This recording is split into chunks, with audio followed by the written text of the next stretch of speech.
You're changing the rules while I'm playing the game. I can't take it much longer. I think I may go insane.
What's up, everybody? This is the Jedi. And that is a quote from the lyric in Michael Jackson and Janet Jackson's song Scream. You know, very powerful song about the system of oppression. That though they are celebrities, they are still Africans. And so those words apply to all of us across the diaspora, and certainly here in this asshole of Satan. You're changing the rules while I'm playing the game. I can't take it much longer. I think I might go insane. I've said to you on many occasions, especially back during the zenith, if you will, of the daily police shootings of our people, that there is an unwritten law that African people are not to be armed.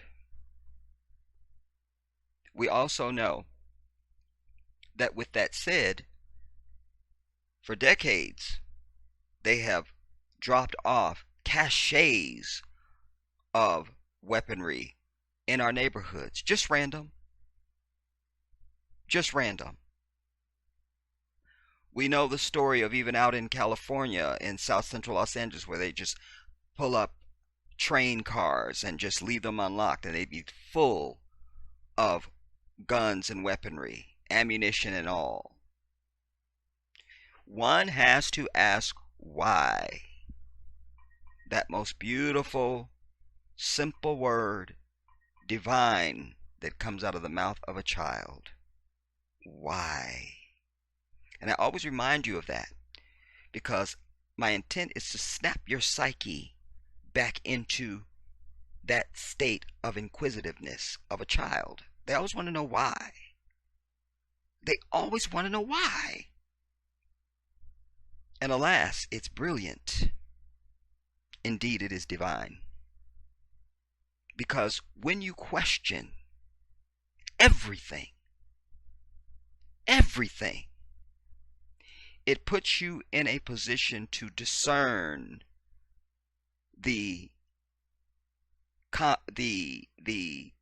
practicality of that, or how, or even if that makes sense, or if that is something you need to adopt or co-sign or even submit to. Why? Why? This is going to be a lengthy video because I have several videos that I want to show you, not the least of which is a documentary, that there is an unwritten law, and really not so unwritten, that they don't want us armed. This is why we always see a white person can be out brandishing a gun, and they're brandishing and they're brandishing, and if anything happens, they might get tased. But they have a gun, and the reaction is different to someone that they say they believed could have possibly had a gun. That person ends up dead, and that person is 100% always African. I have said that in the midst of the violence and the terror and the aggression, the violence against us, open, that our people need to adopt the Second Amendment and be very familiar with it. That our people need to understand, if they live in a state that is open carry, that they need to be familiar with any and all gun rights in your state. Philando Castile, I cite for you, was in an open carry state. He had a permit to carry a concealed weapon and all of it. He said to the white devil that murdered him in cold blood in front of a young child and his woman, respectfully, I need you to know that I have a permit to carry a gun and I actually have my weapon on me. White devil fires. Why? There's that word, divine. Why? Because that's a trigger word. No nigger is supposed to have a gun, and he opened fire within a half a second after Philando let him know. Now, they have guns just for sport and terror, and out of their fragility and their guilt. You see? Knowing that nations all around the world should be coming for them, for their continued violence and oppression upon the peoples of the earth. So they're very nervous. Very nervous. Very nervous. I cite for you the incident that happened in Clearwater, Florida the other day, where the brother comes out to defend his woman, who this racist white devil is in her face. And they know he has a track record of going to that liquor store and harassing African people, has even threatened other people with gun violence. But no, we're just going to deal with this one incident. And he felt threatened, and therefore he pulled a gun. Where was my brother's gun to at least get off a shot or two as he was going down mortally wounded? You see, we're not a violent people, and they know it. They know it. They just keep trying to push this fictional bullshit that we're so violent and we're so dangerous, when the only savage on the earth is these people, is responsible for untold billions of people that they've murdered off. Billions, at the very least hundreds of millions. At the very least. This is the savage that dropped the nuclear bomb on Nagasaki and Hiroshima. The only time in the history of ever that atomic weapons, the atomic weapon, has been used on civilization is by this white devil. That's not up for argument. That's the damn truth. And they don't have an equivalent, because they always like to come back with some false equivalent of somebody else to try and equivocate their inherent evil. But it's not possible, because nobody else in civilization has ever used an atomic weapon. Huh? This is the same savage who fabricated the Gulf of Tonkin incident as a pretext for the Vietnam War. And now we know it never even happened. And they admit it. Not, it didn't happen like they said it happened, or it happened but it was a different one. No. It never even happened. So let us be clear about who the violent terrorist is on the earth, who uses violence to answer everything. Everything, you see? But I'm here to stress to you in this video that any law in this bitch is going to be for all of us, or it ain't going to be for nobody. And it's high time that we start accessing all of our rights in this bitch, including our right to self-defense, i.e., our Second Amendment right. Every African person in this nation needs to be armed because we are under physical attack every single day. And we're laying in pools of blood, the result of the savagery of a white person. When a white bitch calls the cops on us for nothing, they want violence. That's why they're calling the police. Justice is not in the hearts of this beast, but violence is, and that's what they want. That's why they call the police. So that when they show up, they can stand back and see violence perpetrated upon African people from more white people. Stop the video when I start making shit up and lying. Just stop the video. Now, I'm going to back up every single one of my claims, because I'm not here to proclaim anything other than the truth. That's my first foot in everything. The truth. I live it. I breathe it. I submit to it. I speak it. I represent it. I honor it. And I put it first before anything else in my life. Truth. Not drama. Not hyperbole. Not fiction. Not my opinion and my feeling. That's all out. We throw that out. We throw that out. And we let truth remain. Because truth is. And it is irrespective of everything. It is synonymous with the sky being blue and the sun rising in the east. It just is. Now, No Guns For Negroes, shocking documentary, which we're going to look at, reveals little known discrimination. Little known. Well, it's not so little known.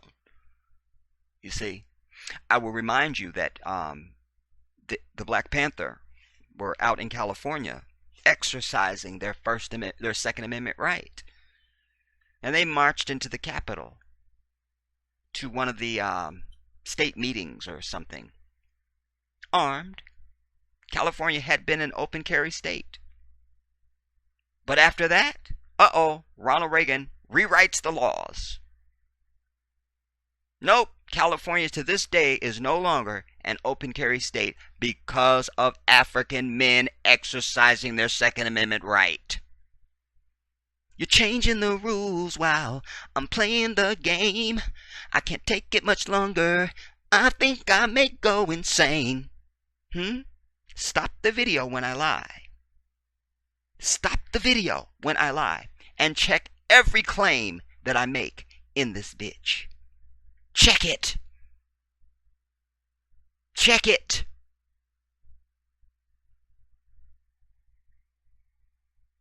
Don't believe anything that I'm saying. For the love of God, don't. Give me a date on this. Well, I don't have one. I'm over it. That's fine. It doesn't matter. Because it's current and it is now. Breaking news. Is there really a covert movement underway to keep Africans disarmed in this bitch? Should the United Negro College Fund have a position on such a thing? Is there historical proof to back up this radical notion, which ties gun bans to slavery and gun possession to freedom from slavery? Were the anti-black Jim Crow laws the start of gun control, and do they exist to this day? Well, the answer to those questions all is yes. You see, now they always come out. We need to have a discussion about gun control every time one of they white ass savages shoots up a mall or a school or a theater or some shit. Suddenly we need gun control. Well, they've always had gun control in place, but now they act like they're just not able to make it happen. But they can always make that shit happen for us, huh? Changing the rules while I'm playing the game. You see? Now, is this a hot potato or what? Should free speech even protect a discussion like this? Yes, yes, and yes is part of the premise of a controversial video production now underway by Wisconsin-based Jews for the Preservation of Firearm Ownership, a group that knows something about civilian disarmament and the Holocaust it can enable. You see? Yes, damn it. Their laws say that their Second Amendment says that you have the right to bear arms, and damn it, we should exercise that right. You understand what I'm telling you? Now, and we would object to when they say this is the premise of a controversial video. I always tell you the word controversial only comes in from Caucasians, controversial. And they only use that word to connote their objection and their visceral reaction to truth. It's the only time you see words like controversial and there's another one that doesn't come to mind right now. But you understand my point. The group is seeking donations to complete the professionally produced film, publicize its efforts, and explain what it plans to do at the website. The video is sympathetic to the plight of Africans in America. Arms in the hands of Jews are a danger to public safety, end quote, reads a recent law review article in the St. Thomas Law Review, quoting a police devil report from Germany in 1935. This group is suggesting similar thinking exists regarding Africans in America today. Does such thinking exist? These questions are really rhetorical, because of course they exist. Does such thinking exist?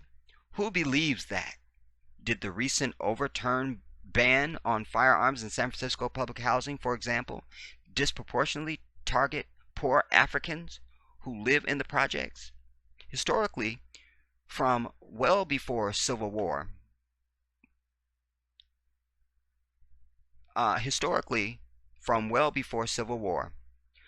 African slaves were indeed denied the right to keep and bear arms.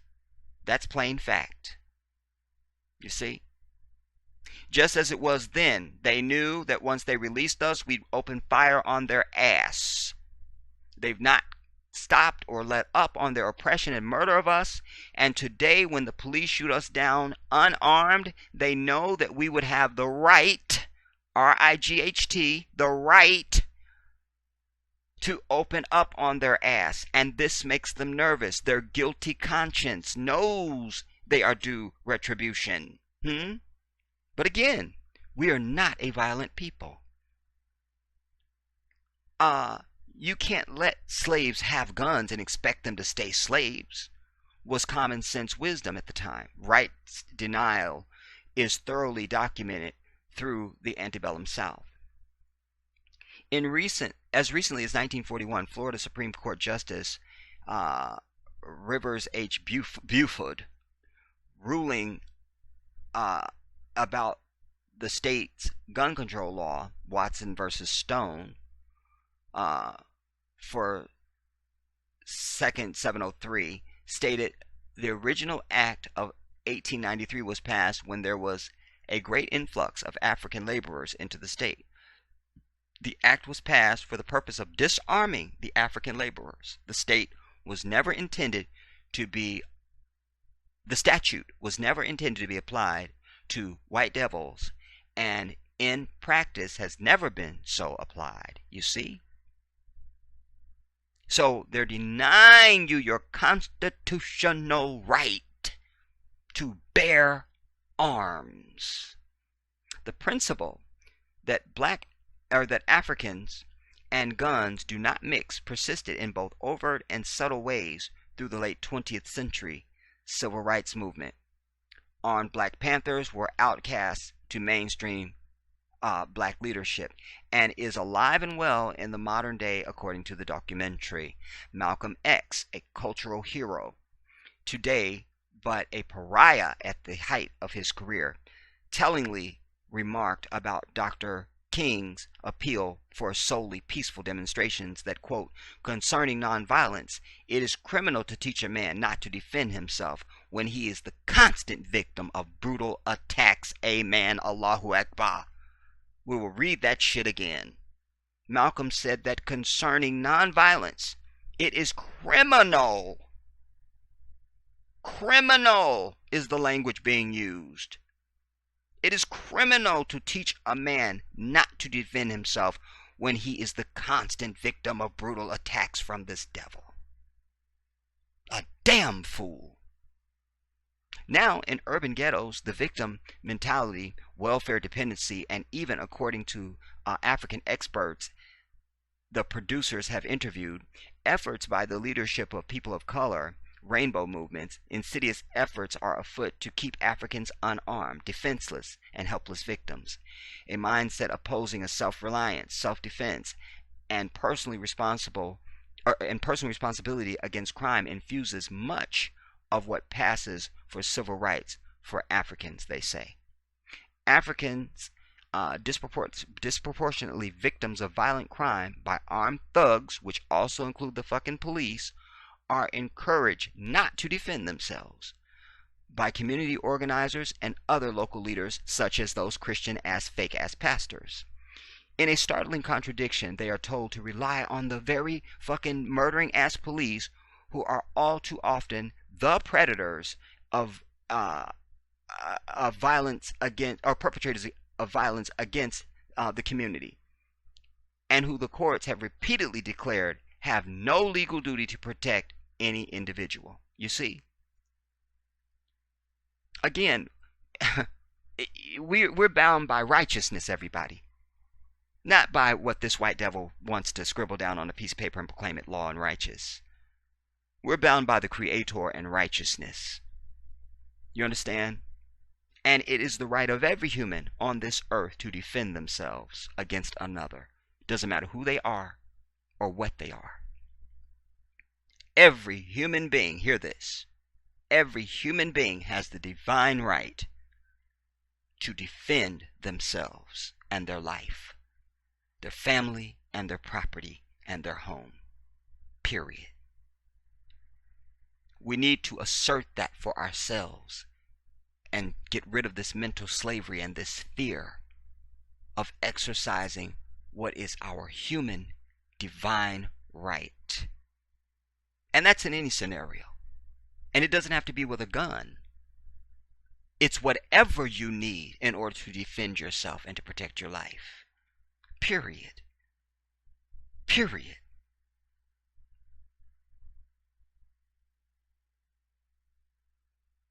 Gunshot demographics maps are stunning evidence of the hidden racial nature of this rampant violent crime. And we'll look at that. All right. The JPFO film contends in part that African leaders would prefer to blame guns instead of the true culprit, the government's war on drugs, narco economy, and violence, and the violence it spawns. Because in some cases, the narco economy is the only significant economy to the community that the community has. Leaders push for gun bans and gun control, attracting power and support, but distracting attention and diverting efforts that would really help the people they serve. You see? In other words, get you a fucking gun. The gritty 1997 Hollywood hit Hoodlum, starring African actor Lawrence Fishburne, makes this very point sharply when, as a prosperous gangster in the numbers racket, he contends that, quote, the numbers game is the only business in the community that Africans are able to control themselves, end quote. In stark contrast, white devils, often competent Marksmen are encouraged to keep and bear arms, gain proficiency in the use of arms, obtain carry permits, train their young, and keep adequate supplies of firearms and ammunition comfortably at home. It is seen as a fundamental civil and human right. Well, it's a fundamental and human right for us too. Period. That's a message and a social norm scarcely found in African communities. Entire political classes promote this culture of self-sufficiency for white fucking people that blacks are discouraged from or denied. Should such inequality continue? Is it just? Are people who support urban or other gun bans unknowingly aiding a racist agenda? Does gun control at its core have a racist bias? Of course. And are its loudest advocates unwittingly abetting racism? Yes, goddammit. You see? And they're also perpetuating a culture of fear. Fear! Fear! You understand what I'm saying? Now, this is their the gun demographics that they mentioned in the previous article. All right, the ugly underbelly of the anti-gun right position. I feel like I need to bring this in a little bit more. Hold on. How, quote, the bad part of town, end quote, and failed social policies are used for sinister attacks on the right to keep and bear arms, and help justify the law enforcement world and its budgets.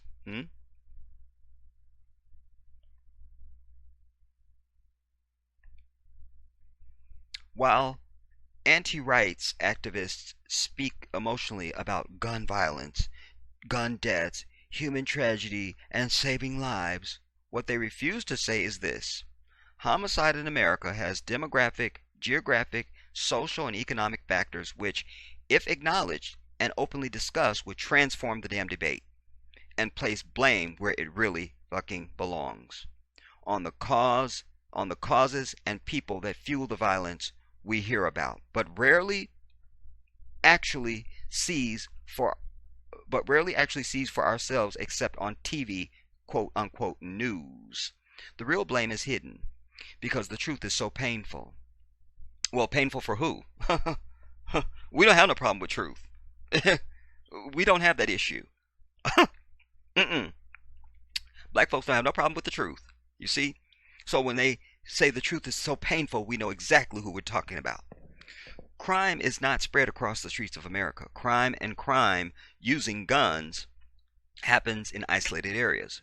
For well-known reasons, the media and politicians hide from you. But it's useful to blame guns instead of people. I'll say that. We're not going to say criminals. It's useful to blame guns instead of people, you see? Because every time there's a damn school shooting, they want to talk about guns and not the inherent violence of white people down to and including their children. You see? The FBI profile of a mass shooter is a white male. I didn't make that up. Call up the FBI. Give them a call. Huh?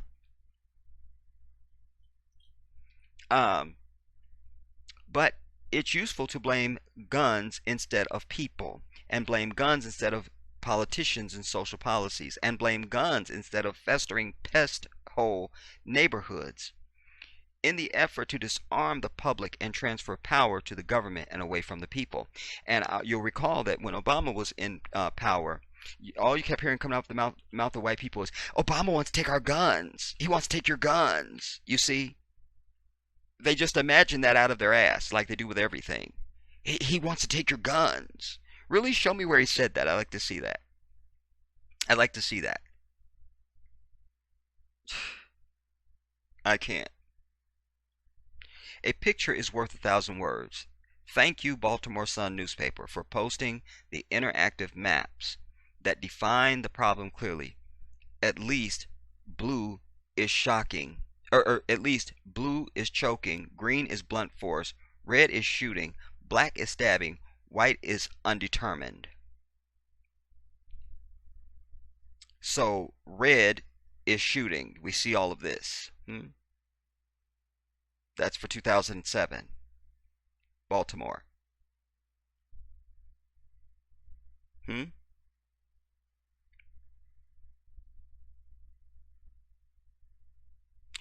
Try the maps yourself. It's fun. Change the ages, sex, race, etc., and see what happens. Well, we're not going to click on that. We're not going to get into that, but I'll link this so if you want to do that exercise. The gun problem is not about guns. It's about people, select groups of people. This isn't a stereotype. It's a fact. These Baltimore Sun maps show a terrible problem, but do not clarify who the murderers are. Police have those maps. Don't shoot me. I'm only the messenger. Blame the newspaper for letting the dirty little secret out. It's not a gun or murder problem. It's a demographic problem. It's a demographic problem. Is demographic a code word for the bad part of town? Public enemy number one defined. Many of these aren't gun deaths at all. They are war deaths. It's the endless, fruitless government run war on some drugs. It's a declared war. Combatants in the war are killing each other. In the war, declare a truce, call for an there's a word I never saw. Call for an armistice. An armistice. I gotta look that up. Armistice. Let me ask the white whore.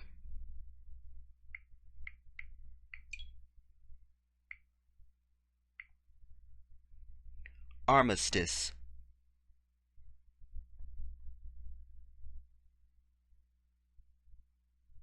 Come on, baby. Here's the definition of armistice. An agreement made by opposing sides in a war to stop fighting for a certain time, a truce. Okay, thank you, white whore. So now we have our definition of armistice. Okay, to call for an armistice. Watch the large part of the gun problem fade away. But that would hurt the effort to disarm the public. Think about that. If they have a truce, there's going to be peace. Quick, we got to keep them fighting so we can have a reason to say we need to disarm them. You see? In the war, declare a truce, call for an armistice, watch a large part of the gun problem, quote unquote, fade away. But that would hurt the efforts to disarm the public and would end many of the jobs programs fraudulently labeled the war on drugs. So don't expect it to happen anytime soon. This is why you always see over major holidays and stuff like that in major urban cities such as Chicago and so forth, and Baltimore, you have white police in civilian clothes going out and wholesale murdering African people and blaming it on gun violence. That's exactly what's happening. Don't pee on my leg and tell me it's raining, goddammit. Thank you, Chicago Tribune, for doing the same thing. Look.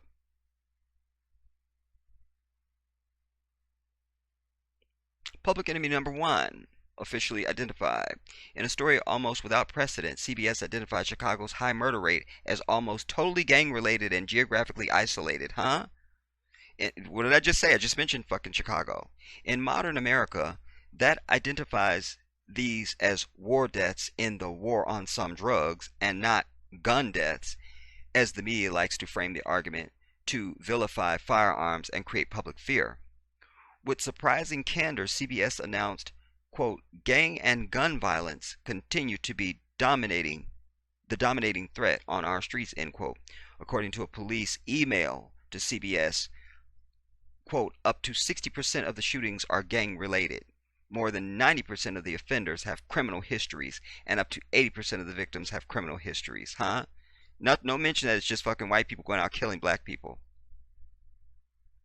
It's unclear how police concluded that only 60% of these crimes are gang related, when 90% of the shooters have criminal records, and 80% of the victims do too.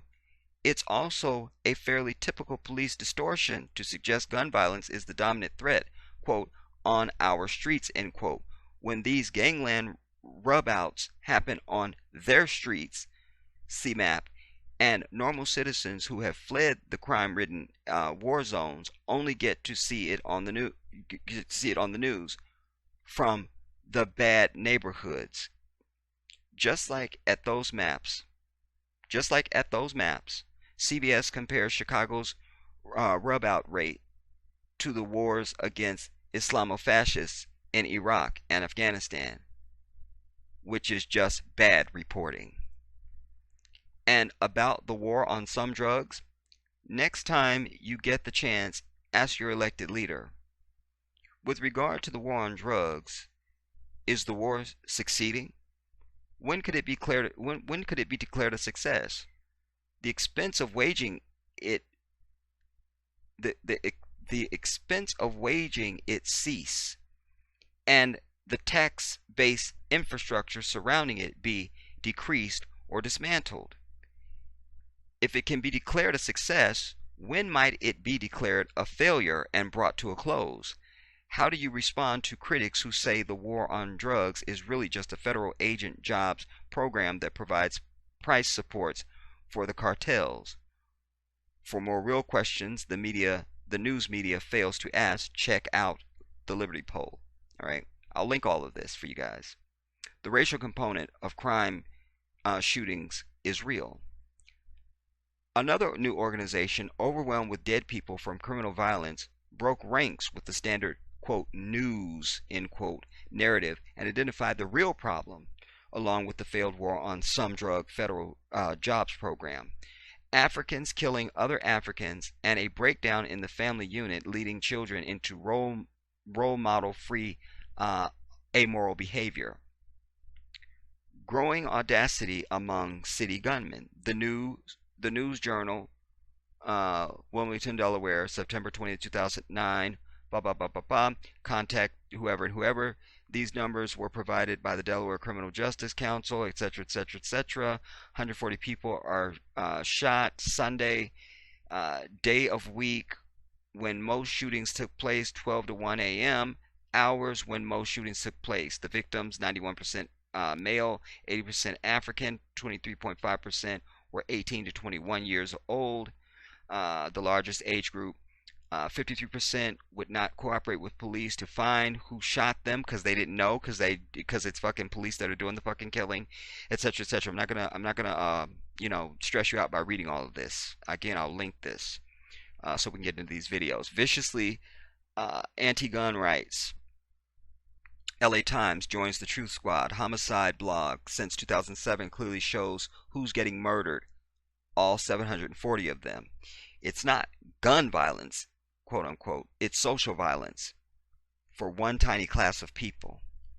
If you don't want to visit the link and read the whole thing, all right, the truth about homicide, senior reporter Jill Somebody says, is that it is African men in their 20s and 30s, in their 40s. The way we guide money and policy in this country, we do not care about those people. It's not described as what's central to our homicide problem. And I want people to see that. I want people to see those lives and see that that's our real homicide problem in America.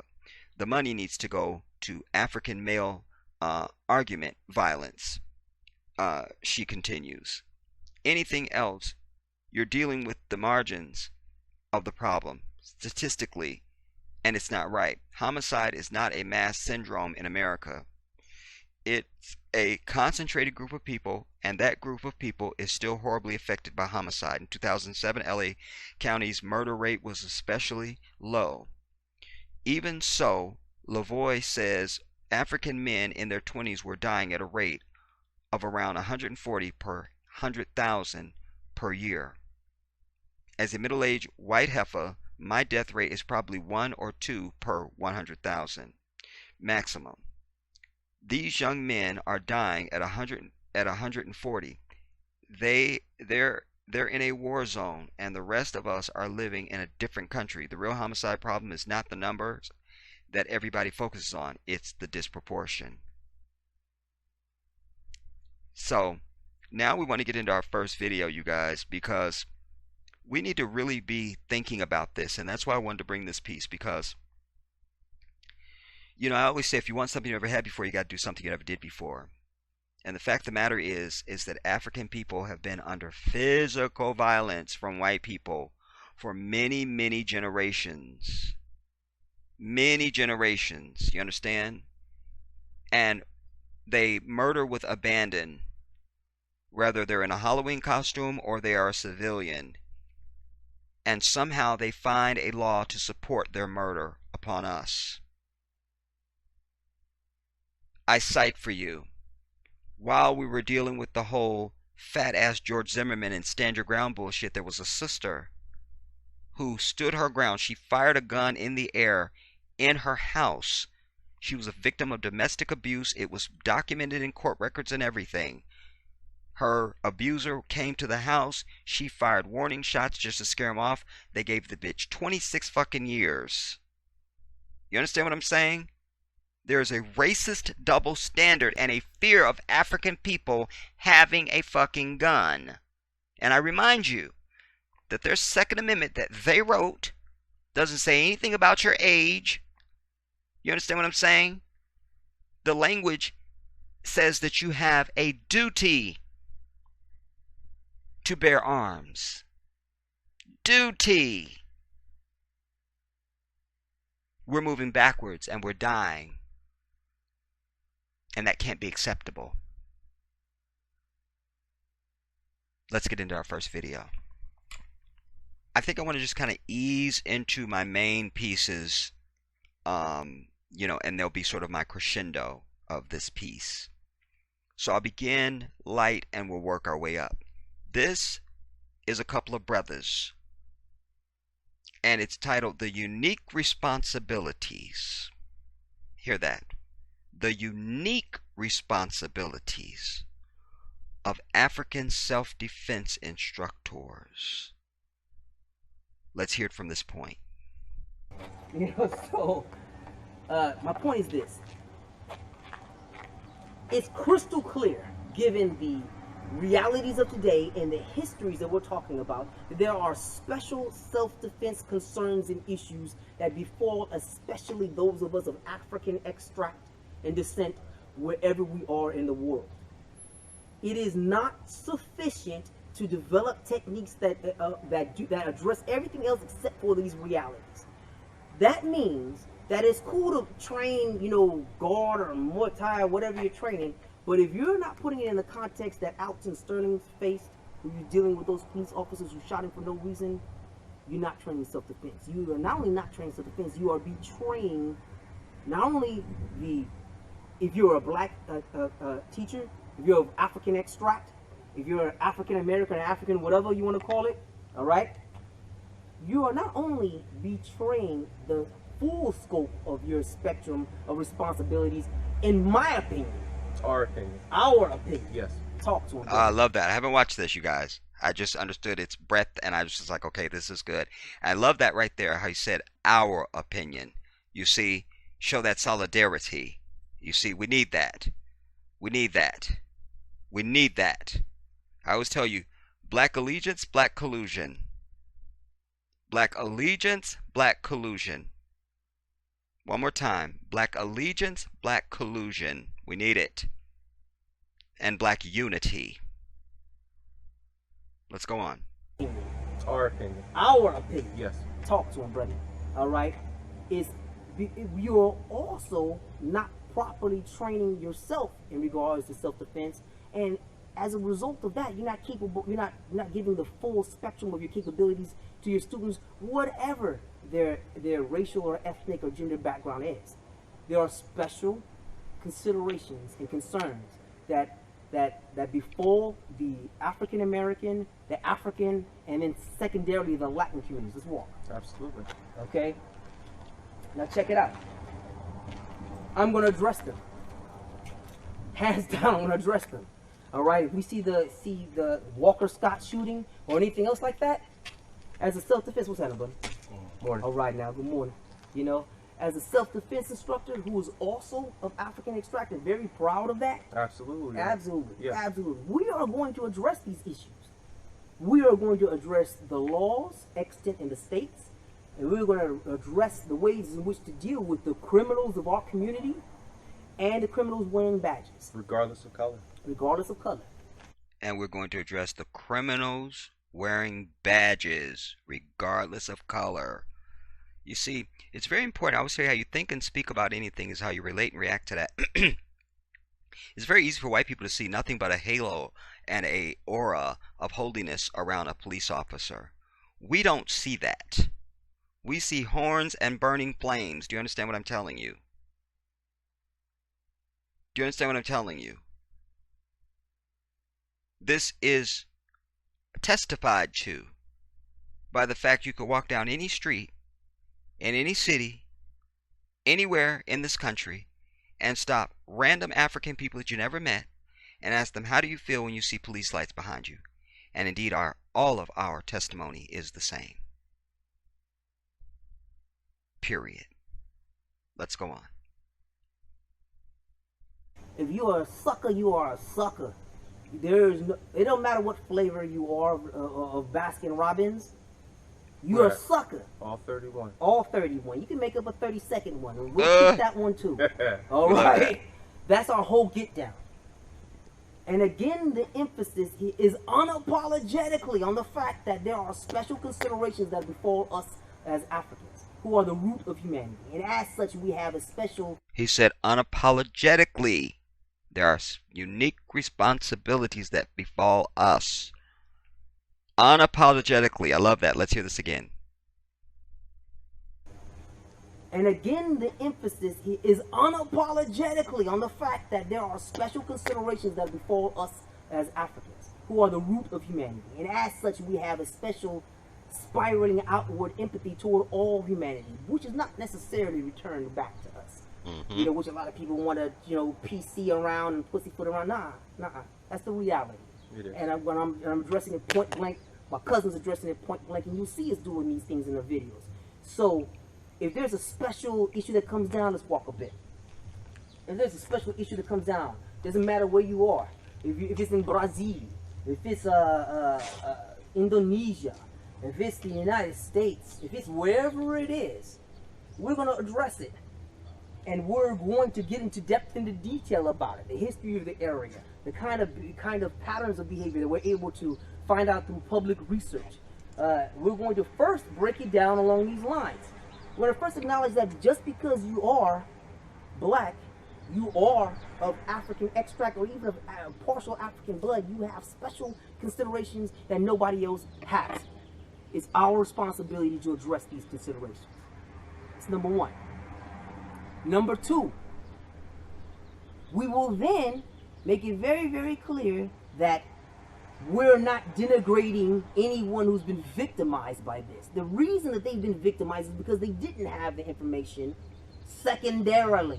That's the second reason. Yes. The first reason is because some sucker tried to victimize them in the first place. That's the problem.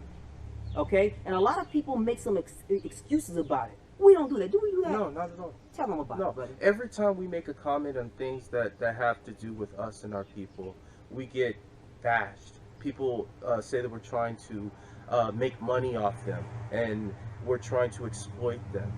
All we're trying to do is spread a unified message within the community. That's another reason why we train in the community.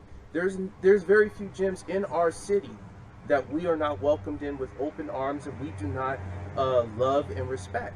We train first and foremost in the environment so that we have that edge, but secondly so that people in our community can come and understand and get an impromptu lesson both physically and psychologically, and hopefully, if it sticks, mentally as well. So I just want you guys to understand where we're coming from. We're coming from a place of love and respect, and hopefully through this video and with us standing up and taking a stance, we will inspire others to do the same. Amen. Exactly. Very well said. And I really want to underscore this. Amen. The idea that one can make money off of the tragedy that befalls us takes such terrible turns in logic that is sometimes it's just befuddling and just astonishing to me. All right? Because you know what?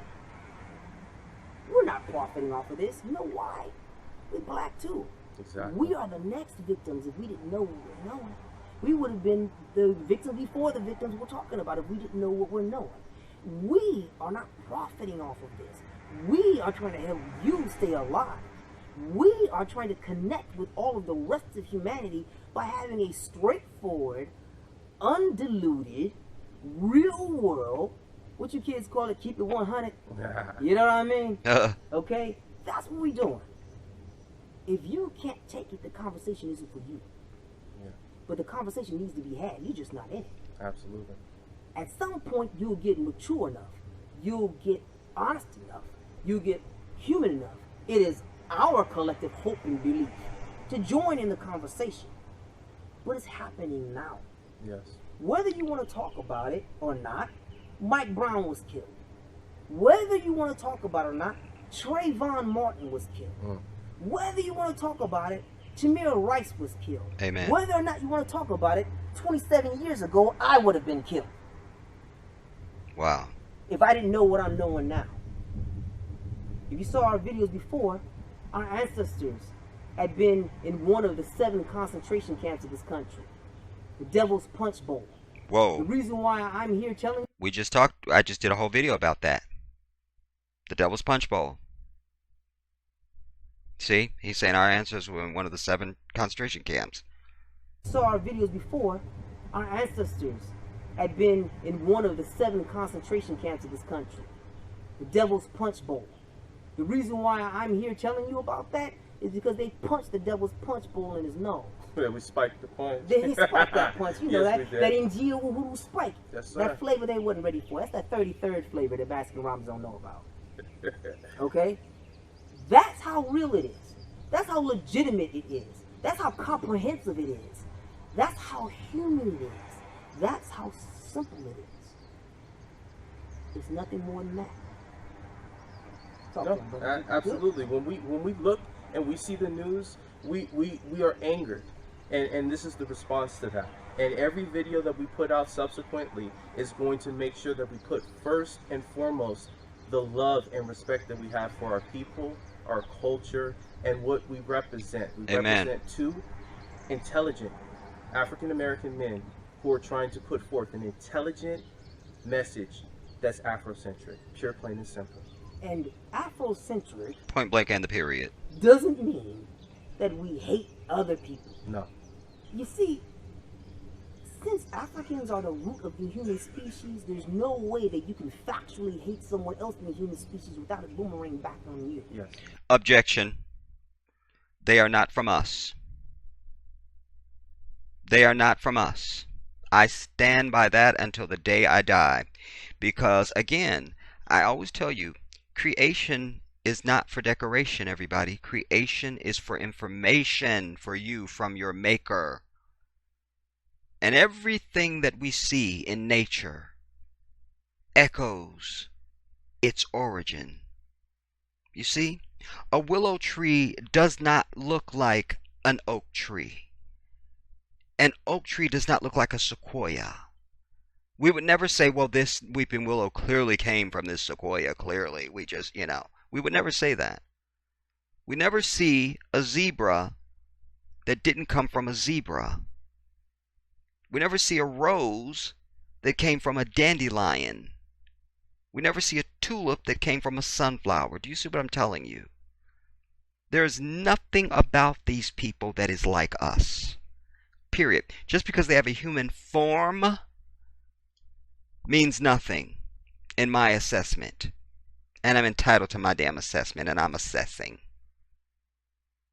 There's nothing about these people that is like us at all. And we need to be clear and make sure we always reject that misrepresentation of humanity. I'm not throwing shade at the brothers. They're just wrong. Root of the human species, there's no way that you can factually hate someone else in the human species without it boomerang back on you. Yes.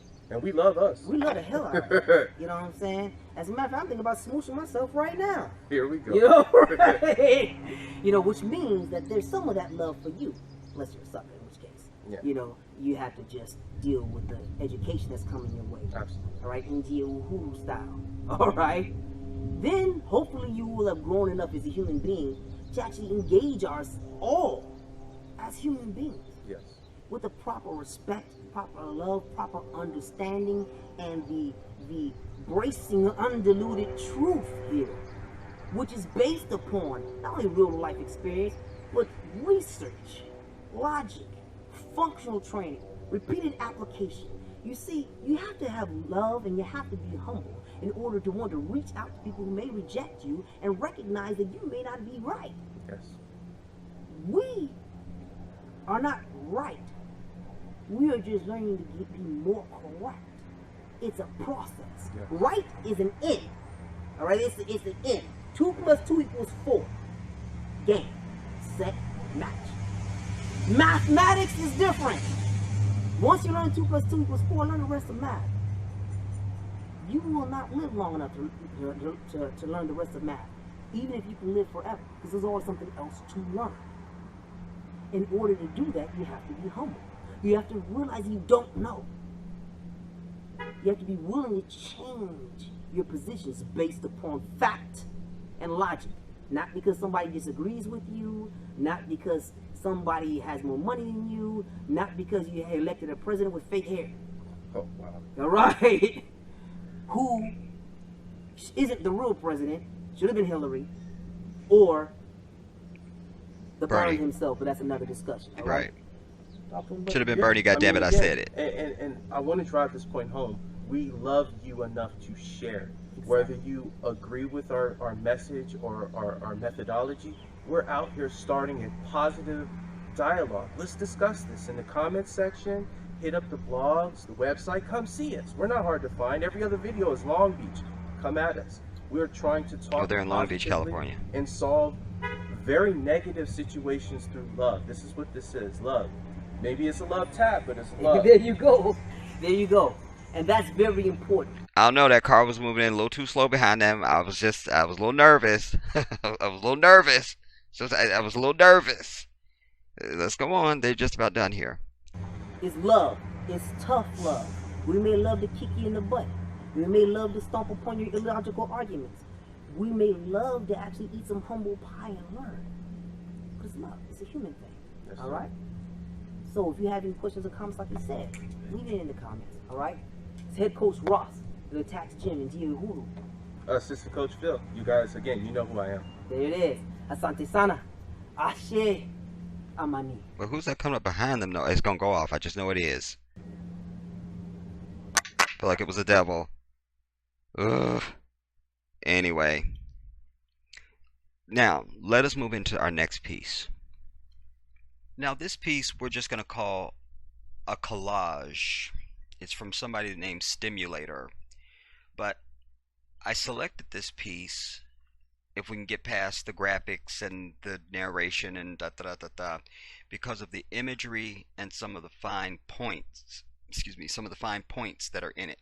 All right, I'll walk us through, but let's just the information is what's paramount for us here. All right, so let's get into this now.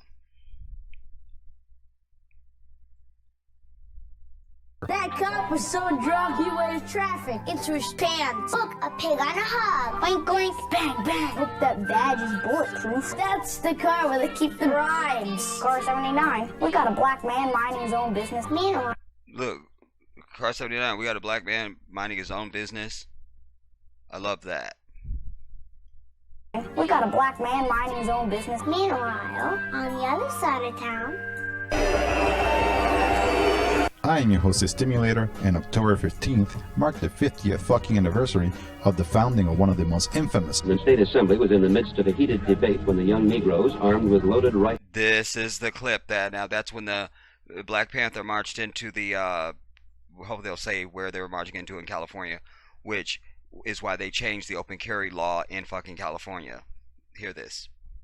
Turn up your volume too, you guys. I'm in fear of this audio on this particular clip. So turn up your volume. Let's go. The State Assembly was in the midst of a heated... The State Assembly. All right? The State Assembly. Assembly was in the midst of a heated debate when the young Negroes, armed with loaded rifles, shotguns, and pistols, marched into the Capitol. Iconic. That look, the big afro. The truth is, they were not loaded. That was a lie by the White Devil in the news report. They were not loaded. heated debate when the young Negroes, armed with loaded rifles, shotguns, and pistols, marched into the Capitol. Iconic. That look, you know, the big afro, the leather jacket, the shades. Politically sophisticated. They were the ones that really came out and started showing us how to organize successfully. And all-around badass revolutionary organizations in the history of the United Snakes.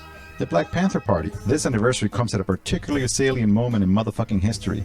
In the United Snakes, a growing awareness of police brutality and systematic racism has been thrust into the mainstream by the Black Lives Matter movement.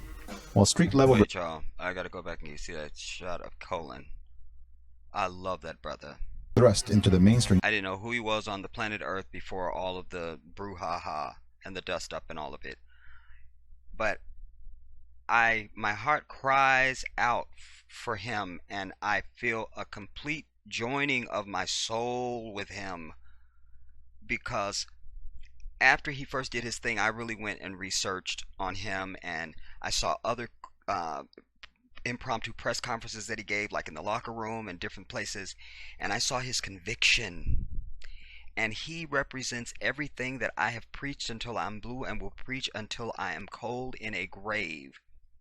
The only reason to have fame and money and access is so that you can help your fellow man, your fellow African, period. You don't just get anointed and you made it, and you ain't made it. You ain't done a damn thing. You owe us. You owe us. And so he was convicted, and he was willing to give it all up. You see, and that's what my hero, my king, Muhammad Ali did. There's no greater man on the earth than the man who's willing to stand in principle. Everything else be damned, even his own personal gain and all. That is a man. Damn it. I had to get that in. By the Black Lives Matter movement. While street-level rebellions to white supremacist police terror have been lighting up urban city centers at a frequency not seen since the 1960s. Can you dig it? Over the past 2.5 years, black-led uprisings have kicked off in Ferguson, Baltimore, Milwaukee, and most recently Charlotte, North Carolina.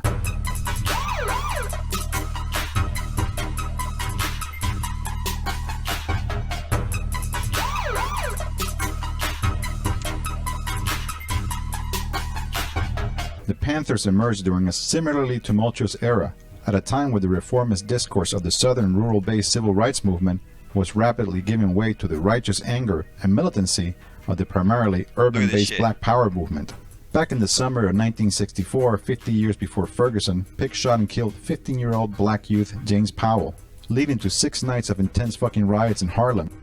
And 50 years before Baltimore came the Watts Rebellion, an even more intense 6 days of rioting. See, every time that we really kirk off, it's that last straw on the camel's back, in addition to all their other white evil, is their fucking police bullshit. When we look back at all the major riots, where we just have been over it and kirked the fuck off, this is what has happened. But this also testifies to a people that are not armed. Because wouldn't it be easier for in all these riots for them to just fucking go in mass numbers and just fucking start murdering off goddamn police precincts and shit instead of burning down the whole goddamn country? That testifies that these are people that are not armed. They know it. They know it. And just because Ray Ray and Man Man them got a gun or two or something like that, that don't mean nothing. That doesn't mean anything. You see? Because it would be... It's stupid that I can't. Let's go on. Watts Rebellion, an even more intense 6 days of rioting, which, surprise, surprise, was provoked by an incident of racist police brutality at the hands of the LA fucking Pig D. Over the next 3 summers, riots broke out at a rate of nearly 1 per month. Once the black people in the slums got up on their legs and defied the white police, a tremor of self-recognition seemed to go all through the Negro world. Burn, baby, burn. Drowned out, we shall overcome. This wave of insurrectionary That's right. Because they're waiting for that one shoe to drop, and then all other motherfuckers will follow. And that's what they did. That's why they said, burn, baby, burn, drowned out, we shall overcome. Like, fuck that we shall overcome bullshit. Burn the bitch now. I love it. Fucking rage reaches high watermark in April of '68. In the nights following the assassination of Martin Luther King Jr., with incendiary riots breaking out in over 100 cities across the United States, in what remains to this day the largest display of popular unrest seen in the country since the Civil War. The Panthers effectively seized this widespread sense of black anger and outrage and channeled it into sustained revolutionary organizing. FBI Director J. Edgar Hoover today asserted that the Black Panthers represent... That fucking cross-dressing, fucking transsexual ass bitch. There he is. Look, I can't.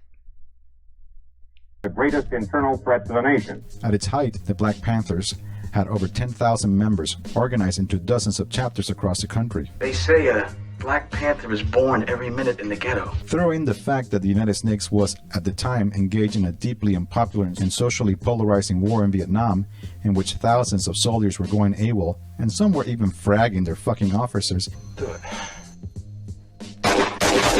And you can begin to see why the state was shitting its proverbial pants. But while that crazy fuck J. Edgar Hoover and his racist crackers at the FBI were at the time most terrified by the Panthers' so-called survival pending revolution programs, such as their free breakfast for poor school children. Feed about 10,000 across the country each day. Today they are most widely remembered for their militaristic regalia and their embrace of armed self-defense and community patrols, which they carried out as a self-defense measure against racist pigs. Goddamn it, you on patrol, goddamn it, we on patrol. Goddamn it, you armed, goddamn it, we armed. What? You see? The equalizer. The equalizer. Don't start none, won't be none. It's that simple. You know what I'm saying? We don't want shit. But that's what I loved about them. You see? Fearless. Fearless. Ready to give it all up. Let's see that clip again. Goddamn it, you on patrol. Goddamn, we on patrol. Now what? Today they are most widely remembered for their militaristic regalia and their embrace of armed self-defense and community patrols, which they carried out as a self-defense measure against racist pigs. Is that gun loaded, boy? I tell you, officer, it wasn't, but now it is. Many of the white-knuckled racist dipshits who lie awake at night stressing about Obama taking away their guns. Come and get them! I did not watch this in advance, y'all. What did I tell you? Obama's come to take your guns. Obama wants to take you. They are so fucking... Look. Don't you ever say that shit to me that they're fucking from us. Don't ever.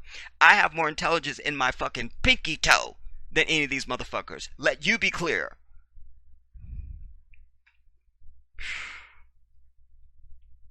Many of the white-knuckled racist dipshits who lie awake at night stressing about Obama taking away their guns. Come and get them! Obama! Would no doubt choke on their fucking mayonnaise sandwiches to learn that it was the GOP's cowboy mascot, the old Gipper himself, Ronnie fucking Reagan, Fuck Ronald Reagan, who back in 1967, as governor of California, seized on the widespread sense of white panic provoked by the Panthers' armed community patrols and used it as an excuse to, take away people's guns. I don't think that loaded guns is the way to solve it. They hold up Ronald Reagan as the Messiah, and oh my God, he was the, he was the son of man and all of it. And he's the motherfucker that took their fucking guns in goddamn California. No mention of that. No mention of that. Before Obama could even raise his right hand and say, I fucking solemnly swear, the bitch was like, he's coming to take your guns. He's taking your guns. He's taking your guns. I can't with these people. Ugh, any of them. A problem that should be solved between... Like I say, just because they have a quote-unquote human form does not make them fucking human, and they are definitely not from African people. Give me a goddamn break. People of goodwill, and anyone who would approve of this kind of demonstration must be out of their mind. In our current age of intense corporate and social media saturation, in which black-led urban uprisings are again becoming a frequent response to rampant police killings, white reaction is once more rearing its ugly fucking head, with many pointing to the administration of Barack Hussein Obama either as proof that the United States has evolved into a post-racial society. Surprise! Study finds people don't understand how racism works. or else to frantically accuse him of trying to start a race war. A former federal prosecutor is suing. The suit accuses all of them of inciting a race war, and it seeks damages of more than $2 billion. But while big apologists of the Blue Lives Matter variety and these people are sick. You understand? This thing, this entity, this it is sick. I need my people to be clear about that shit. There are no innocent ones. And there are no good ones. There just isn't. Because if that were true, they would have surfaced by now. And they haven't. Try to paint victims of police terror and those who participate in riots as thugs or mindless criminals, their collective shock and indignant confusion over why black youth will be angry enough to loot or burn down shops speaks fucking volumes. The fact of the matter is that the race war has been raging for hundreds of years, ever since white Europeans brought the first enslaved Africans over to Turtle Island in chains and forced them to farm the very land they'd stolen through the genocide of its original inhabitants. Settler colonial capitalism is itself a fucking race war, at the same time as it's a perpetual class war, waged by those on the top against those at the bottom. So people shouldn't be so fucking shocked when those at the bottom decide to fight back. We don't hate the motherfucker white people, we hate the oppressor, whether he be white, black, brown, or yellow. In fact, they should fucking join in and help overthrow this racist fucking system once and for all. There will be no joining in, because it's all of them. It's all of them. And as I've said before, if that weren't the case, then we would have seen these huge uprisings of white people outraged about racism and the treatment of African people in this nation. We've just seen huge uprisings. We've not seen a fucking one.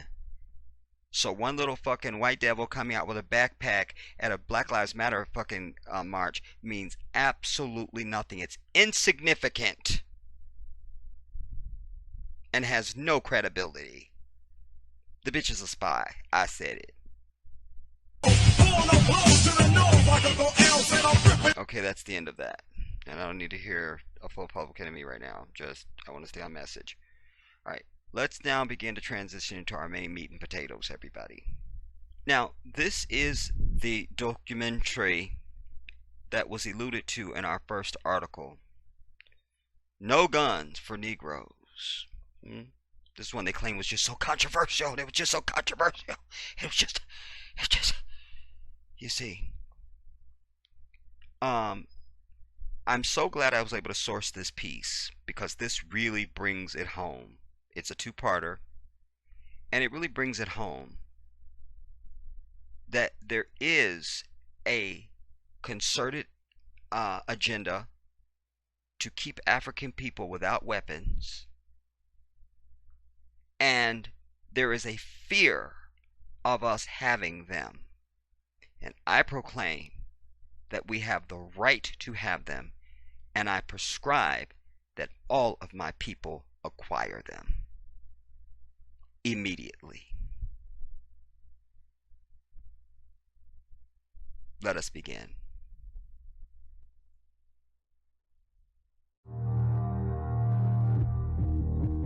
By definition, a slave is a person that is disarmed. For too long, African Americans have been on the wrong side of the gun. From the racial motivation of slavery to the white supremacy movement to today's escalating black-on-black crime.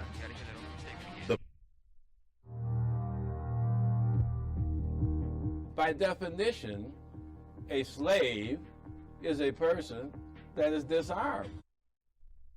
See there? Because you're at the mercy of the one that is armed. You're at the mercy of the one that is armed. You know you haven't done shit. You got a bunch of brothers standing around just chit-chatting and whatever. Cops just roll up on them and jump out with guns. You gonna be a slave? Or you gonna be a man? See? But our brothers always turn into a slave because we're not armed. You need to contemplate that. You need to contemplate that. For too long, African Americans have been on the wrong side of the gun. From the racial motivation of slavery to the white supremacy movement to today's escalating black-on-black crime. The politically correct view that a disarmed black community is a safe community is only safe for those who seek control. The black community went from being disarmed. Disarmed black community is only safe for those who seek control. That's why they just come into rolling into our neighborhoods and shit with their shitty attitudes. Because we don't have no snipers up on the fucking thing watching over the goddamn neighborhood and daring their bitch ass to even approach. That's what the Black Panther did.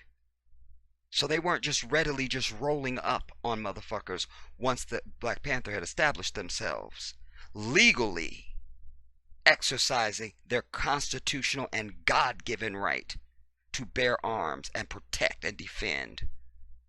It all changed. Because when they bitch asses on patrol, goddammit, we on patrol. What? I love that. We need to learn from history, everybody. The ancestors have written the blueprint. It's up to us to perfect it. Control.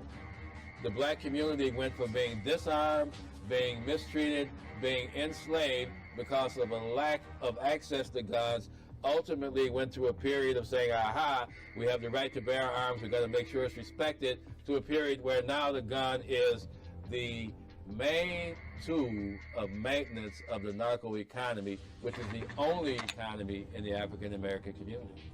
400 years of injustice. 400 years of being on the wrong side of the gun. It's time for change. No guns for Negroes. Why is the gangbanger who has the Saturday night special in his pocket given more rights than the average everyday citizen? Even though he was illegally armed, he has a right to defend himself, and you have not the ability to defend yourself. So if the law says that I can't buy a certain gun, that if I can't carry a gun a certain way, I abide by that because I'm law-abiding. But the criminals are the ones that carry, buy any type of guns that they want, and are empowered. The basic right of every that, and I don't mean this is any shade against our sister. She's just stating, you know, what she is stating, but and buying into this cliche narrative. You know, it's not the criminals that are carrying the guns. Those are the fucking enlightened people, because they realize that I don't need no fucking permit. I don't need to fucking, it doesn't matter if it's legal or illegal, because that none of that language is in the fucking Second Amendment. None of it. By right, every fucking man, woman, and child in this bitch that wants a fucking weapon can have one. So says their Second Amendment, not the Jedi. You see? So who's the fool? The gangbangers who are armed to the teeth? You see? Or motherfuckers that think they gotta have it legally and all this bullshit. In war, there are no laws. You see? Guns that they want and are empowered. The basic right of every American is the right to self-defense. What did I just tell you? Take away that right, and the individual is powerless. It's not unusual for America in its long history to disarm or seek to disarm undesirable populations. Gun control laws have kept African Americans in their place for hundreds of years.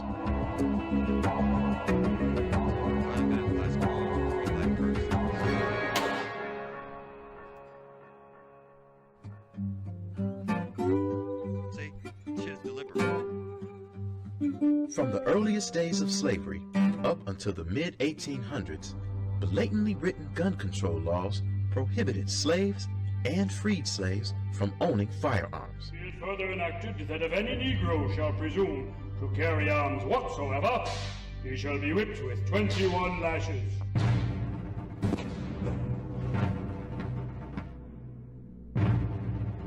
With the passage of the Civil Rights Act of 1866, African Americans were given the right to bear arms, but new laws were written in such a way to exclude blacks. Changing the rules while I'm playing the game. You see? Let's go back. 1966, African Americans were given the right to bear arms, but new laws were written in such a way to exclude blacks from purchasing guns. The greatest service the authorities can render the city now is to disarm every Negro, search every Negro house, and arrest everyone who is... Inexpensive handguns were banned. 2018, a brother is pulled over. First thing the white devil says, "You got any weapons on you? You got any weapons on you?" You see? It's the first fucking thing they say. "You got any weapons on you?" Oh my God, people. House and arrest everyone who is... Inexpensive handguns were banned, or high taxes were imposed to keep guns out of the financial reach of a mostly poor black community. And to this day, you don't have gun shops in black neighborhoods. You just don't see it. You don't see it.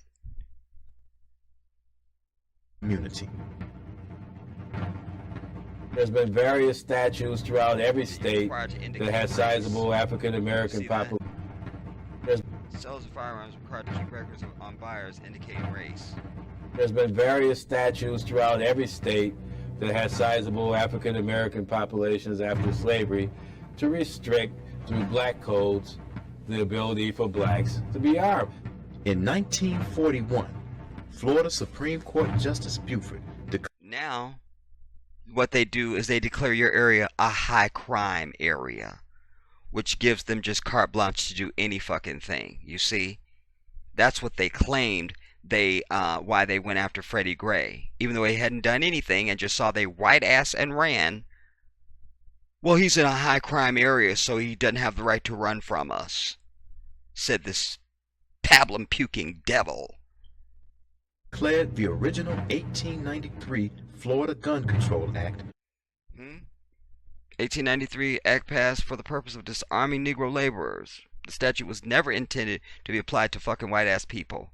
Was passed with the Supreme Court Justice Buford. The purpose of disarming Negro laborers. The statute was never intended to be applied to the white population. That's 1941, everybody. Again, this is not ancient history, so that right there was 1941. Some of y'all right now, your parents, if they're still alive, was born in 1941. You understand what I'm telling you?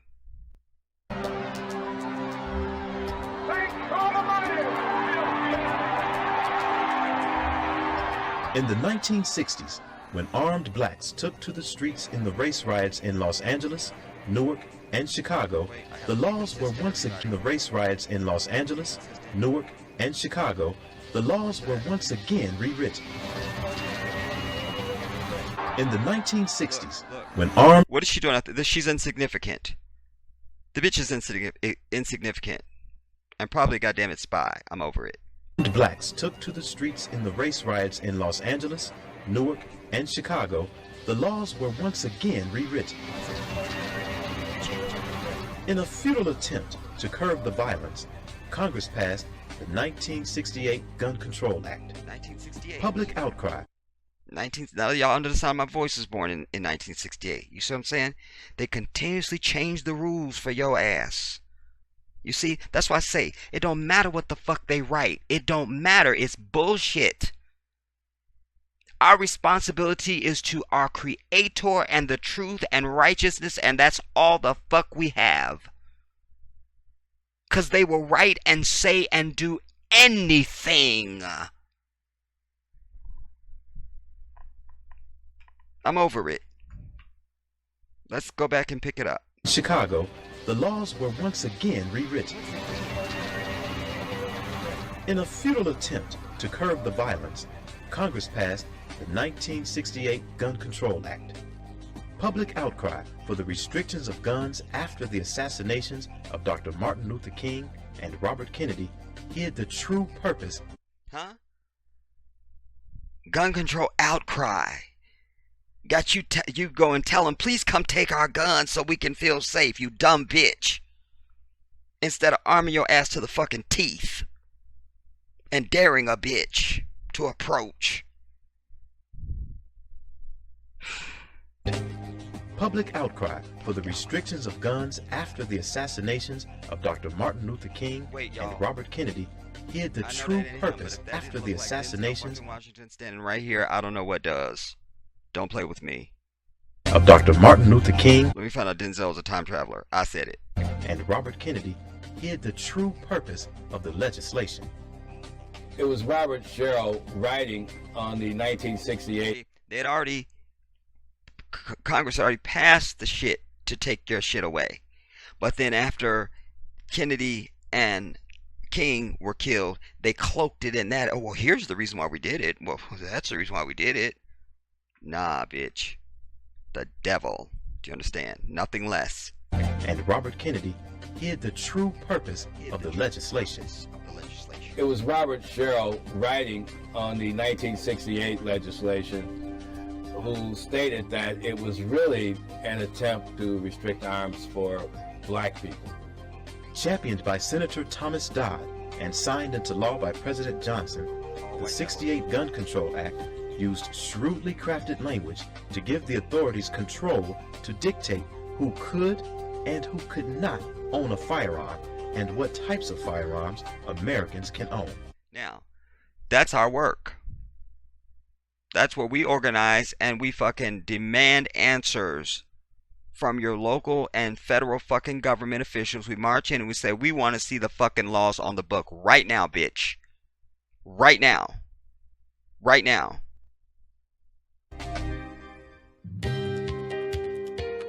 Thomas Dodd from Connecticut, a Connecticut Yankee, goes to the Library of Congress and gets the actual gun act that the Nazis had passed in 1938, and he has it translated into English.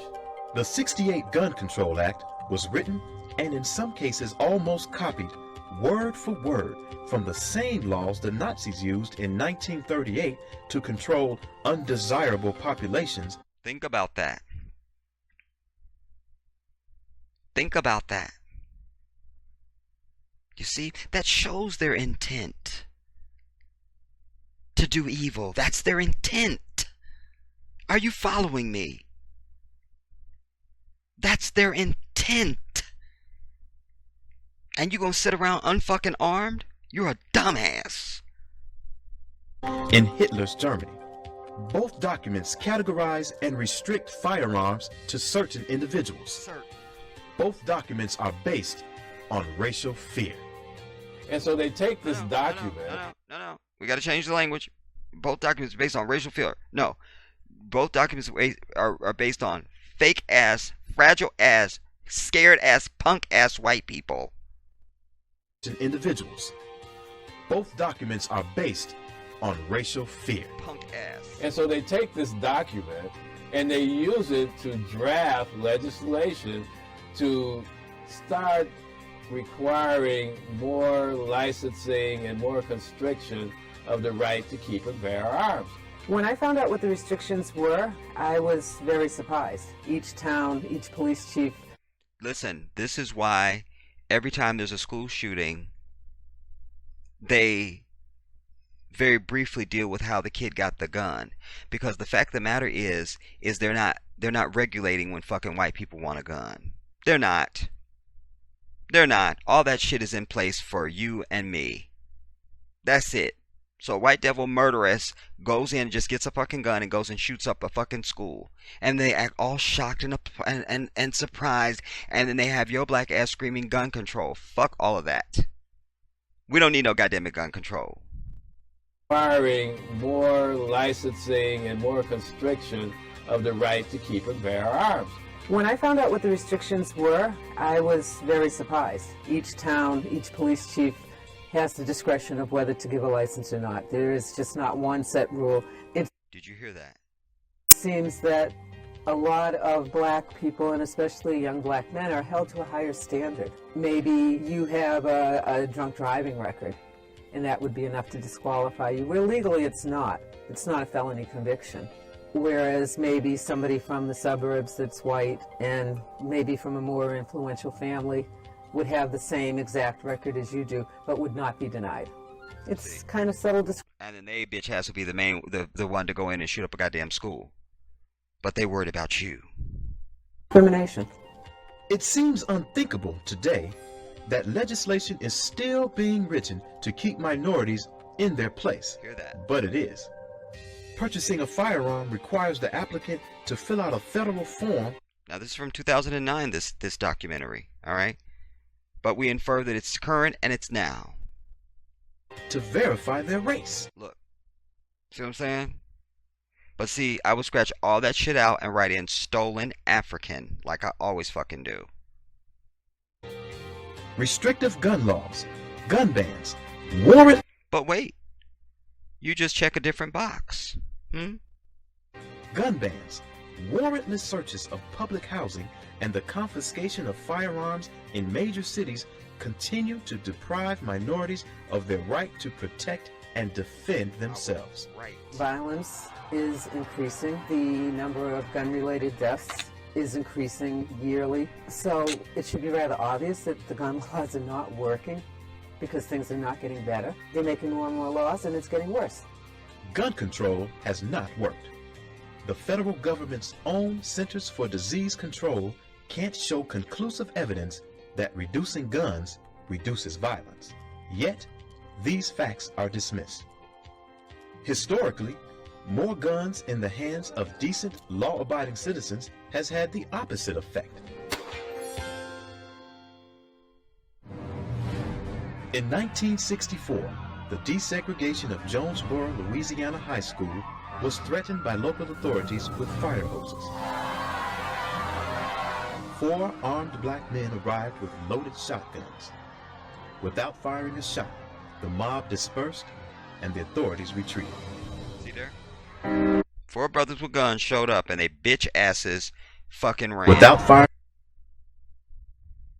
Stop buying Jordans, stop buying bundles, stop buying bullshit, PlayStations and all the other bullshit. Start investing in the shit to protect your life from this savage environment and these vicious ass terrorists. With loaded shotguns. Without firing a shot. The mob dispersed and the authorities retreated. See there? The students entered the school without incident.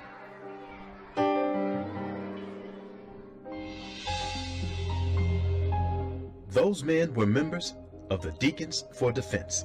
I did a whole video about these guys on my old channel, the Deacons of Defense, everybody. Because I searched and I searched because I always knew inherently, I don't know what age I was when I began to contemplate that everybody couldn't have been on board with this non-violent bullshit that Dr. King was preaching. Like, give me a fucking break. If I exist now and I feel that way, there had to have been people that felt the same way as me then. I just knew it. And sure enough, the goddamn Deacons of Defense were like, fuck this. We will be armed, Dr. King, and you can sat your ass down. An armed citizens militia founded in Jonesboro, Louisiana. The Deacons were everyday citizens who by 1965 had organized into more than 50 chapters throughout the South in self-defense from the Ku Klux Klan. In 1964, down in Louisiana, there were all types of demonstrations going on by freedom riders. Many times, the demonstrations would be met by armed white resistance. People were dying and being shot and intimidated because they were unarmed. And basically, because they were unarmed, they were also being denied the right to vote. See? The Deacons protected civil rights workers for CORE, the Congress of Racial Equality, who were registering voters in Louisiana and Mississippi. They patrolled black neighborhoods and protected black churches where CORE was holding voting rights seminars. These were regular, everyday people. They were not some paramilitary group. The thing that made them different is they were veterans from the Korean War. They were veterans from World War II. And so they did have the training and they did have the discipline that came from being veterans. See, they came from being veterans, so they inherently weren't afraid of this white devil. So I'm saying, they just came from the goddamn Korean War and all the bullshit, and bombs and shit being exploded all around them, and people dying and all this shit. And you come home and face a fat fucking donut eater with a fucking pea shooter. Take the bitch out. Let's go to part 2.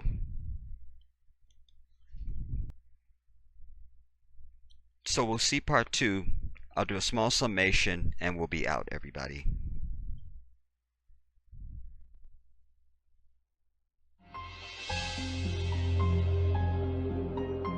Once the Klansman and the white citizen consular and the deputy sheriff that was wearing the sheet at night learned that these deacons for defense would shoot back, then they were not as readily willing to go and pounce upon them. See there? Once they know your ass is armed, the shit will end. You won't have to do a damn thing. Once they know your ass is ready and willing, they will just go the fuck away. Period. You understand what I'm saying? It goes back to what I say all the time, everybody. There's no recompense for the violence and the oppression committed against us. So this has led to the pathology now of just random ass fucking everyday white devils calling the police on you and pulling their gun on you when you push their fat bitch ass down in Clearwater, Florida, and go and on and on and on. Because there's no fucking reaction from us. There's no recompense. And here they're showing you that even the fucking Klan, once they found out that the fucking Deacons of Defense existed and would be willing to fucking shoot back, they took their bitch asses on. Deacons for defense would shoot back, then they were not as readily willing to go and pounce upon them in the wee hours of the morning. Because now they knew that, well, the right to bear arms is providing constitutional rights for these blacks, irrespective of the fact that we want to take away their civil rights. They're fighting on solid ground.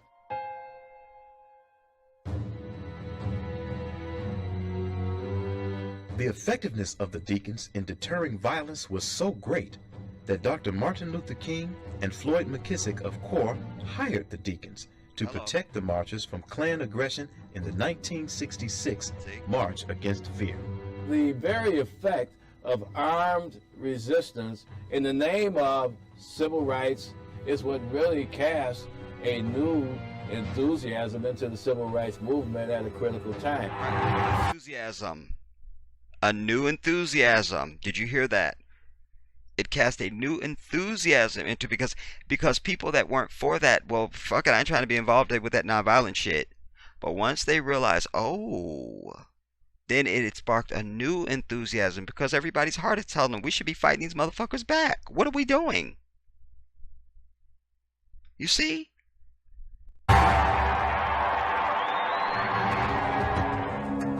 When the right to bear arms is put in the proper perspective historically, then people will see that the African American community having guns to protect themselves, not from crooked cops and police brutality, but from the culture of drugs and gangs because of a war going on due to the narco economy. And so until we address why are these people armed, why are they shooting, we're not going to be able to create an oasis of redevelopment in the inner cities of America. Inner city violence is directly related Oasis of redevelopment and still keep your fucking gun. Thank you, please. To the black market for illegal drugs, gangs, and drug dealers' turf wars. Today's war on drugs, like alcohol prohibition in the 1920s, share many similarities. Back then, gangsters and bootleggers took to the streets to protect their territories. Homicide rates skyrocketed at the beginning of Prohibition, then took a huge drop after its repeal. Homicide rates again spiked in the early 1970s when President Nixon declared America's war on drugs. More than 35 years later, homicide rates in America's inner cities fluctuate but continue to peak. We've got to stop the demonization of guns. We've got to encourage law-abiding citizens to arm themselves. Right. And then that's what I'm telling you. Arm yourselves. You know what I'm saying? They try to make it seem like every fucking black person has a gun is a goddamn criminal. Fuck you. A black person that's got a gun is aware. And it's not a damn fool. And we have to circulate that information throughout the high crime areas. Government-published facts speak volumes on the effectiveness of armed citizens. According to the U.S. Bureau of Justice Statistics, 57% of polled felons agree. Criminals are more worried about meeting an armed victim, and so is the fucking white devil murderous ass fucking cop. And any of the other motherfucking ass that would approach. Armed victim than they are about running into the police. You see, we need black leaders on. We don't have any fucking black leaders. All right, if we had a black leader or any leaders, they should be on TV saying, "Listen, we are advocating that all African people in this bitch, in accordance with the Second Amendment, go out and buy yourselves firearms today. Do it. You are not a criminal. You are a citizen of this asshole of Satan, and you have the right to do that. So go and exercise it." And, according to the U.S. Department of Justice, the probability of serious injury to women during an attack is 2.5 times greater when they are unarmed. If women were able to freely carry firearms, there would be less chance of somebody looking at them as a victim. There would be less crime committed against women because a criminal would have to question, is this shut up, Jedi. Woman armed? And, according to the Bureau of Justice Statistics, 550 rapes and 1,100 murders are prevented every day just by showing a gun. We got to tell the other side of the story about the hundreds of thousands of times in America where guns are used to stop violence and to stop a crime from being committed. The police aren't there to protect us. They are there to enforce laws and to arrest criminals once they are criminals, once they have committed a crime. But they're not our personal bodyguards, so I have to do that for myself.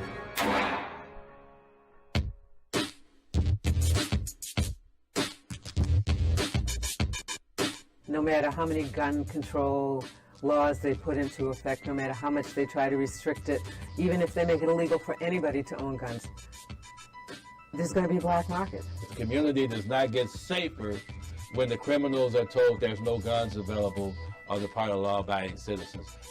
People are going to have access to firearms, and the ones that are going to have them are going to be the criminals. That's like an open season for crime. It's just like drugs are illegal, and it's a booming business. I'm objecting to this whole drug shit that they're tying into this. I object to this because it loses sight of what's important. Like, I don't give a fuck about drugs. You understand? Because it's hypocrisy. You know, you have all these big fucking drug companies, Pfizer and all the other bullshit, and there's no difference in their bitch ass and the brother that's standing on the fucking corner doing direct sale to the fucking customer. Give me a damn break. It's about economics. History has a habit of repeating itself. I don't give a fuck about drugs. Are you kidding me? In this fucking center of all things satanic and unholy? Now, as it was back then, politicians and community leaders wrongly claim less guns means less violence.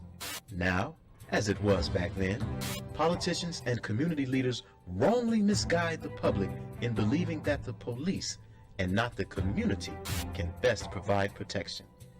Right. Fuck that. As long as police have guns, African people need fucking guns. It's that goddamn simple. I don't give a fuck about Ray and Man them. You understand? Their intent is not ever deliberate evil. You understand what I'm saying? It may be a dumb mistake, or they're misguided, or it's you got in the way, or it's drugs or something like that. But they're not just sitting thinking about how they can fucking kill your ass like this fucking white devil police ass motherfucker is. Period. As long as police in this bitch are armed, African people need to be armed to the goddamn teeth. I said it. Even though the Supreme Court has publicly stated that state and local governments do not have an obligation to protect citizens from criminal harm. So hear that? That's important. The Constitution does not impose a duty on the state and local government protect the citizen from criminal harm, and I'm sure that includes criminal acts of violence by fucking fake-ass police upon African people. Be clear. Guns are a convenient target that disingenuous civil rights leaders and politicians hide behind because they don't want to address the real problem, which is why are all the black youth dropping out of high school and getting guns. Gun control advocate Sarah Brady, wife of James Brady, whose name is on the 1993 Brady Bill Violence Protection Act, purchased her own son a high-powered rifle. I think they're misguided, and I think it's a hot issue. We can always get a bunch of politicians, well, here's the mayor, here's the alderman, here's the state rep, here's the state, well, here's the president of the Senate. They'll always come out to a press conference where they can put on a shirt and a tie and insinuate that they're there to protect the children. Right. It resonates with voters. It's something that's unquestionable in terms of its merit. And it's something that's patently wrong in terms of the gun control issue. Because gun control does not protect the children. Oh, double dutch. Fact is, a child up to the age of 14 is 4 times more likely to drown, 4 times more likely to die in a fire, and 13 times more likely to die in an auto collision than from a firearm accident. Think about it. And that's a message that has to be driven home. No, they want you to do. It's just all this gun violence. It's killing our children. It's all this What gun we've got violence. to do is create a solidarity for gun owners that are across the political spectrum, across the racial spectrum. I think that it's high time that blacks, whites, all Americans of goodwill realize that the sacred right to self-defense, the sacred right of self-defense, he said. I love that choice of language. Is at risk in America during the next 4 years in an Obama administration. Listen, every single poll, test point, study, anything you want to name, all the information shows that you live in the most violent fucking country on planet Earth. That's not up for argument. The most violent country on planet Earth is this asshole of fucking Satan. Why on earth would you not be armed in this bitch? I ask you. With Eric Holder going in as Attorney General, why? Not because they're bad people, but because their philosophy is such that drying up the availability of guns will create greater safety. So I think that what we're looking for is not to be found with gun control, but can only be found when citizens take it upon themselves to protect themselves and their property. Right. For too long, community leaders, ministers, and politicians have failed to reject the gun control lies. For too long, African Americans have lost control of our neighborhoods. For too long, African Americans have been denied the right to keep and bear arms. For too long, African Americans have been victims of criminals, drug dealers, and dangerous gun control policy. For too long, African Americans have been on the wrong side of the gun. We have to remain vigilant. We have to challenge the Congress when they try to bring about these new gun control laws, and we have to educate the African American community and other communities in America the racist roots of what gun control is really all about. Right. Of what gun control is all about. Disarm the Negroes. You see?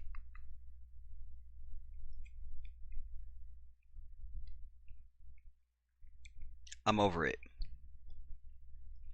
I'm over it. Oh, I love this. Full permission granted to individuals for personal use or to make copies for distribution to others. I can't read the rest of it. something something. I can't read Braille. I'm over it. Anyway, there is a concerted effort, everybody, and always has been, as this documentary laid out and everything I've laid out in this piece. There's been a concerted effort since forever to have us not be armed. And it lays the pathway, and has laid the pathway, to this open assault on us by everybody from their fucking community. From the bitch next door to the motherfucker in a fucking Halloween costume. Because they know that we are a people that they can prey upon without consequence. I ask again, where was my brother's gun in Clearwater, Florida, when that fat beast shot him in front of his 5-year-old son? Where was his wife's peace? Because it's all stand your ground.